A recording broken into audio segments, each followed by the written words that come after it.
I was just thinking while you guys were sharing and just wondering, how does one define an attitude? Because I left you with this, discussing about an attitude, and we see it in people.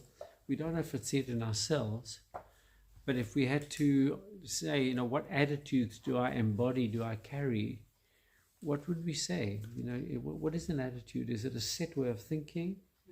Is it a behavior pattern that has certain assumptions that are unquestionable or unquestioned?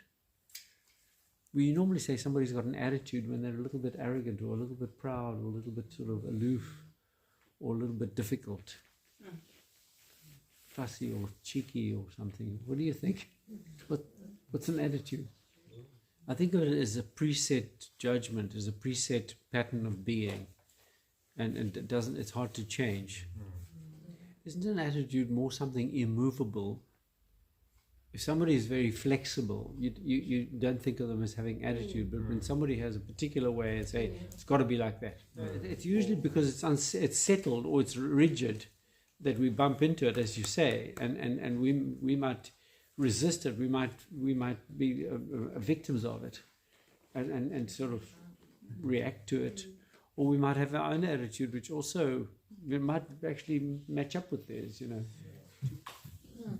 Did you pick up voices? I mean, are you picking up this thing about the inner self-talk, the voices, the things that we say to ourselves that almost justify certain behaviors, one way or the other, not right or wrong. It just tends to perpetuate a behavior. You might hear the voice. I mean, I can sometimes hear my mother's voice saying something, or my father's voice. The tone and the sort of words he would use.